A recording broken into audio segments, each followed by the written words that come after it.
नमस्कार दोस्तों, स्वागत है आपका आज के मुख्य समाचार में, जिसमें सबसे पहली और बड़ी खबर में आपको बताएंगे कि कांग्रेस पार्टी प्रवक्ता रणदीप सुरजेवाला का बड़ा बयान। जो पहले ही कृषि कानून को सही कह चुके हैं वो न्याय कैसे करेंगे। इसी के साथ दूसरी बड़ी खबर में आपको बताएंगे कि जिन्हें सदस्य बनाया है वो पहले से ही कृषि बिल समर्थक। सुप्रीम कोर्ट की कमेटी पर बोले किसान, इसमें हम शामिल नहीं होंगे। और तीसरी बड़ी खबर में जिक्र होगा कि कृषि कानूनों के अमल पर सुप्रीम कोर्ट के फैसले से भड़के किसान, कहा यह सरकार का काम था, कोर्ट का नहीं। दोस्तों, हर एक खबर की गहराई में आपको ले जाएंगे, लेकिन उससे पहले अगर आप भी देश के किसानों के साथ खड़े हैं तो आप अभी इस वीडियो को लाइक कीजिए और इस लाल बटन को दबा के इस चैनल को फ्री में सब्सक्राइब करके घंटी बजाकर कमेंट में लिखिए जय हिंद। दोस्तों, रुक करते हैं तमाम बड़ी खबरों की तरफ। रणदीप सुरजेवाला बोले, जो पहले ही कृषि कानूनों को सही कह चुके हैं वो न्याय कैसे करेंगे। जी हां दोस्तों, कांग्रेस नेता रणदीप सुरजेवाला ने मंगलवार को प्रेस कॉन्फ्रेंस कर कृषि कानूनों को लेकर आए सुप्रीम कोर्ट के फैसले को लेकर बयान दिया। कांग्रेस नेता सुरजेवाला ने कहा कि सुप्रीम कोर्ट ने आज किसानों से बातचीत के लिए 4 सदस्यों की कमेटी बनाई है। कमेटी में शामिल 4 लोगों ने सार्वजनिक तौर पर पहले से ही निर्णय कर रखा है कि ये काले कानून सही हैं और कह दिया है कि किसान भटके हुए हैं। ऐसी कमेटी किसानों के साथ न्याय कैसे करेगी।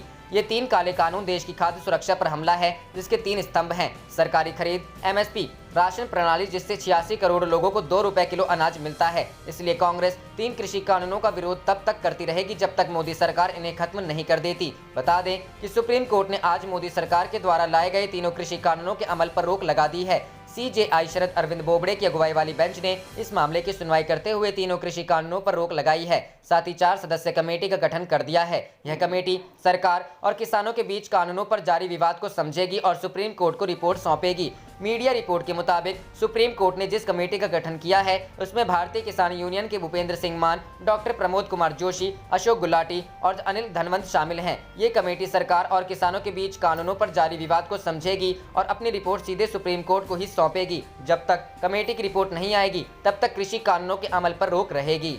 रुख करते हैं अगली खबर की तरफ। जिन्हें सदस्य बनाया वो पहले से ही कृषि बिल समर्थक। सुप्रीम कोर्ट की कमेटी पर बोले किसान, इसमें हम शामिल नहीं होंगे। जी हां दोस्तों, कृषि कानूनों के खिलाफ आंदोलन कर रहे किसानों ने सरकार के इस पर अमल पर रोक लगाने के सुप्रीम कोर्ट के निर्णय का तो स्वागत किया, लेकिन साफ किया यह समस्या का हल नहीं है। किसान संगठनों ने कहा कि शीर्ष अदालत ने मामले पर विचार करने के लिए जो कमेटी बनाई है उसमें उन्हीं लोगों को सदस्य बना दिया गया जो कानूनों के पहले से ही समर्थक हैं और उसके लिए सक्रियता से पैरवी करते रहे हैं। इस बीच सुप्रीम कोर्ट ने कमेटी को 2 महीने के भीतर रिपोर्ट पेश करने को कहा है। कोर्ट ने अपने आदेश में कहा कि पहले 10 दिनों के भीतर इसकी बैठक आयोजित की जाए। अखिल भारतीय किसान संघर्ष समन्वय समिति ने मंगलवार को कहा तो कानूनों को अमल करने से रोकने के बजाय इसे खत्म करने का आदेश दिया जाना चाहिए। सरकार को इसे वापस लेना ही होगा। इसे सभी को समझना चाहिए कि किसान और भारत के लोग इन कानूनों के खिलाफ हैं। उन्होंने फिर दोहराया कि वे न्यायालय के आदेश पर बनी किसी भी कमेटी का हिस्सा नहीं बनेंगे। आरोप लगाया कि कुछ ताकतें न्यायालय को भी भ्रमित करने की कोशिश कर रही हैं। समन्वय समिति ने कहा कि किसानों ने भारत सरकार को विस्तार से बताया था कि इन कानूनों के लागू होने से कृषि प्रक्रिया और बाजार पर कॉरपोरेट का नियंत्रण हो जाएगा, साथ ही उत्पादन की लागत बढ़ेगी, किसानों पर भारी ऋण होगा, फसल की कीमतें कम हो जाएंगी, किसानों के घाटे बढ़ेंगे, सरकारी खरीद घट जाएगी, पीडीएस समाप्त हो जाएगा, खाद्य लागत बढ़ जाएगा तथा भूख, ऋण और जमीन से बेदखली के कारण किसान और कृषि श्रमिक खुदकुशी के लिए विवश होंगे। समन्वय समिति ने आरोप लगाया कि सरकार ने इन तथ्यों को न्यायालय से छिपा लिया। कहा कि किसान गणतंत्र दिवस मनाएंगे। गणतंत्र दिवस पर किसानों की परेड दिल्ली समेत पूरे देश में बड़े पैमाने पर होगी। बताया कि अपनी प्रमुख मांगों को लेकर 13, 18 और 23 जनवरी को पहले से घोषित संघर्ष जारी रहेगा। साफ किया कि किसान सरकार से वार्ता करना चाहते हैं, कोर्ट के साथ मुकदमों में उलझना नहीं चाहते हैं। रुख करते हैं अगली खबर की तरफ। कृषि कानूनों को अमल पर सुप्रीम कोर्ट के फैसले से भड़के किसान, कहा यह सरकार का काम था, कोर्ट का नहीं। जी हां दोस्तों, केंद्र के नए कृषि कानूनों को वापस लेने की मांग पर अड़े किसानों का आंदोलन 48वें दिन भी जारी है। पंजाब, हरियाणा समेत कई राज्यों के किसान बड़ी संख्या में दिल्ली की सरहदों पर डेरा डाले हुए हैं। इस बीच सुप्रीम कोर्ट ने केंद्र की मोदी सरकार को बड़ा झटका देते हुए अगले आदेश तक तीनों कृषि कानूनों को लागू करने पर रोक लगाई है। सुप्रीम कोर्ट के इस फैसले पर प्रदर्शनकारी किसान ने कड़ी प्रतिक्रिया दी है। सुप्रीम कोर्ट के फैसले पर किसान ने दी कड़ी प्रतिक्रिया। सिंघू बॉर्डर से एक किसान ने कहा कि सुप्रीम कोर्ट के रोक का कोई फायदा नहीं है, क्योंकि यह सरकार का एक तरीका है कि हम हमारा आंदोलन बंद हो जाए। यह सुप्रीम कोर्ट का काम नहीं है, यह सरकार का काम था, संसद का काम था और संसद इसे वापस ले। जब तक संसद में ये वापस नहीं होंगे हमारा संघर्ष जारी रहेगा। किसानों ने कोर्ट से की विनती। वहीं बुराड़ी ग्राउंड से भारतीय किसान यूनियन के बिंदर सिंह गोलेवाला ने कहा कि हम सुप्रीम कोर्ट से विनती करना चाहेंगे कि कानूनों पर रोक नहीं बल्कि कोर्ट को कानूनों को रद्द करने का फैसला करना चाहिए, क्योंकि 1.5 महीना हो गया है, सरकार इस पर कुछ सोच नहीं रही है। रुख करते हैं अगली खबर की तरफ। हरियाणा सरकार में खटपट, अमित शाह से मिलेंगे सीएम खट्टर। दुष्यंत चौटाला ने बुलाई जेजेपी विधायकों की बैठक। जी हां दोस्तों, हरियाणा में किसान आंदोलन को लेकर सियासी गतिविधियां तेज हो गई हैं। इसी बीच हरियाणा के उप मुख्यमंत्री दुष्यंत चौटाला गुरुवार को गृह मंत्री अमित शाह से मुलाकात कर सकते हैं।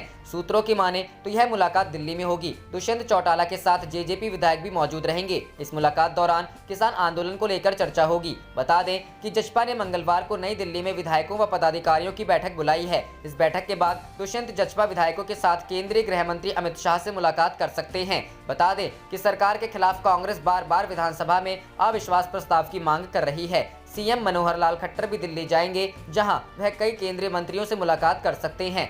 सोमवार को हरियाणा के मुख्यमंत्री मनोहर लाल खट्टर ने प्रदेश के 4 निर्दलीय विधायकों के साथ बिजली मंत्री रणजीत चौटाला के आवास पर लंच किया था। इस दौरान आंदोलन को लेकर बातचीत हुई। करीब 1.5 घंटे तक सीएम ने निर्दलीय विधायकों के साथ किसान आंदोलन और प्रदेश की सियासी गतिविधियों को लेकर बातचीत की। बिजली मंत्री रणजीत सिंह ने करनाल के कैमला में किसान महापंचायत के दौरान हुए घटनाक्रम को दुर्भाग्यपूर्ण बताया। सीएम मनोहर लाल खट्टर भी गुरुवार को नई दिल्ली जाएंगे, जहां उनकी कई केंद्रीय मंत्रियों व नेताओं के साथ मुलाकात संभावित है। पिछले काफी समय से चल रहे किसान आंदोलन के मुद्दे पर वह केंद्रीय मंत्रियों के साथ बातचीत करेंगे। वह करनाल के कैमला गांव में किसान महापंचायत को लेकर हुए घटनाक्रम पर भी फीडबैक दे सकते हैं। बता दें कि कैमला में विवाद के बाद पुलिस ने 71 प्रदर्शनकारियों को नामजद करते हुए करीब 900 लोगों के खिलाफ केस दर्ज किया है।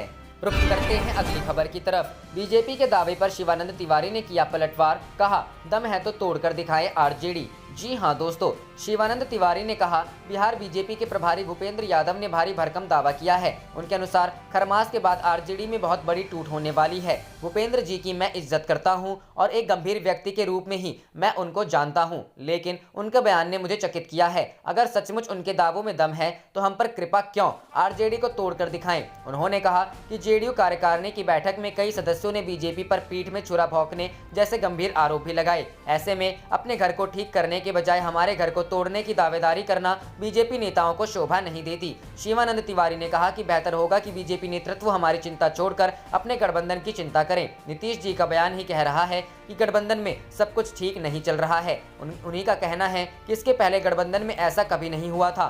मंत्रिमंडल का गठन अभी तक नहीं हो पाया है। मंत्री विभागों के बोझ से दबे हुए हैं। कुछ मंत्री ऐसे हैं जो पहली मर्तबा मंत्री बने हैं। सरकार में काम करने का उनको तजुर्बा नहीं है। इस परिस्थिति में बिहार का शासन जनप्रतिनिधि नहीं बल्कि पदाधिकारी चला रहे हैं। रुख करते हैं अगली खबर की तरफ। तेजस्वी बोले कार्यकर्ता हताश ना हो, आरजेडी बिहार की सबसे बड़ी पार्टी, लोगों का दिल जीता। जी हां दोस्तों, बिहार में आरजेडी नेता व बिहार विधानसभा के नेता प्रतिपक्ष तेजस्वी प्रसाद यादव की अध्यक्षता में हुई बैठक में पार्टी के आगे के रोड मैप को लेकर चर्चा हुई। तेजस्वी यादव ने कहा कि पार्टी कार्यकर्ताओं के मनोबल को हमेशा बढ़ाए रखा जाए। उनकी किसी भी स्तर पर उपेक्षा सही नहीं। कार्यकर्ता ही पार्टी के नींव होते हैं। उन्होंने पार्टी को बूथ स्तर तक मजबूत करने की आवश्यकता पर बल दिया। तेजस्वी यादव ने कहा कि सिर्फ चुनाव के समय सक्रिय होने से काम नहीं बनेगा। पार्टी कार्यकर्ता को हमेशा लोगों के संपर्क में रहना होगा। लोगों की समस्या को समझकर इसे पार्टी नेतृत्व तक पहुंचाना और समस्या का हल खोजकर इसके निदान की दिशा में कार्यकर्ता अपनी भूमिका निभाएं। लोगों का दिल जीतकर लोगों को पार्टी के निकट लाएं और उन्हें पार्टी से जोड़कर पार्टी को मजबूत करें। नेता प्रतिपक्ष ने कहा पार्टी कार्यकर्ता हताश या निराश ना हो। आरजेडी राज्य की सबसे बड़ी पार्टी है और इसका जनाधार बहुत मजबूत है। आरजेडी से जनता का बड़ा लगाव है। पार्टी कार्यकर्ताओं की बड़ी जिम्मेदारी है वे घर घर जाएं और लोगों की सेवा कर उनका विश्वास जीते। इस बैठक में तेजस्वी यादव के अलावा आरजेडी प्रदेश अध्यक्ष जगदानंद सिंह, अब्दुल बारी सिद्दीकी, उदय नारायण चौधरी, तनवीर हसन, शिवचंद्र राम सहित आरजेडी के सभी उपाध्यक्षों ने भाग लिया और पार्टी को मजबूत आम लोगों की पार्टी बनाए जाने पर गहन विचार विमर्श किया गया। बैठक लगभग 4 घंटे तक चली। रुख करते हैं अगली खबर की तरफ।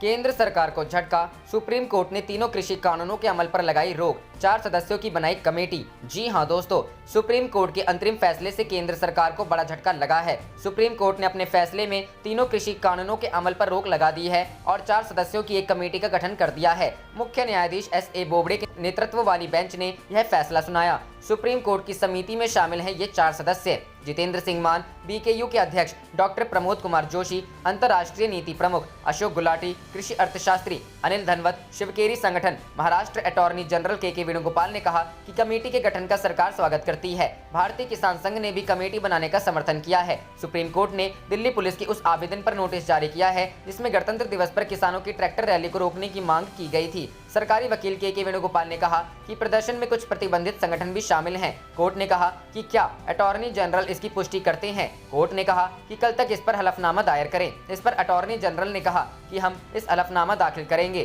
कोर्ट ने कहा आदेश में कहेंगे कि रामलीला मैदान और अन्य स्थानों पर विरोध प्रदर्शन के लिए किसान दिल्ली पुलिस आयुक्त की अनुमति के लिए आवेदन कर सकती है। वरिष्ठ वकील हरीश साल्वे ने कहा कि दुष्यंत दवे, HS फुल्का, कॉलिन गोंसाल्वेस आज सुनवाई में मौजूद नहीं है। कोर्ट ने कहा कि समिति इसलिए बनाई जा रही है ताकि इस मुद्दे को लेकर तस्वीर साफ हो। हम ये बहस नहीं सुनेंगे कि किसान समिति के सामने पेश नहीं होंगे। कोर्ट ने कहा कि ये कमेटी हमारे लिए होगी। ये कमेटी कोई आदेश नहीं जारी करेगी बल्कि आपकी समस्या सुन हम तक एक रिपोर्ट भेजेगी। ML शर्मा ने कहा कि सभी बात करने सामने आ रहे हैं लेकिन प्रधानमंत्री नहीं आ रहे। इस पर कोर्ट ने कहा कि हम PM से नहीं कह सकते, वो इस मामले में कोई पार्टी नहीं है। कोर्ट ने कहा कि ऐसा सुनने में आया है कि गणतंत्र परेड को बाधित किया जाएगा। ऐसे में हम समझ नहीं पा रहे हैं क्या आंदोलनकारी समाधान चाहते हैं या समस्या को और बढ़ाना चाहते हैं। जाने से पहले आप इस वीडियो को लाइक कीजिए और इस लाल बटन को दबा के इस चैनल को फ्री में सब्सक्राइब करके घंटी बजा लीजिए। आप देख रहे थे आपका अपना चैनल धड़ाधड़ न्यूज़। जय हिंद, जय भारत।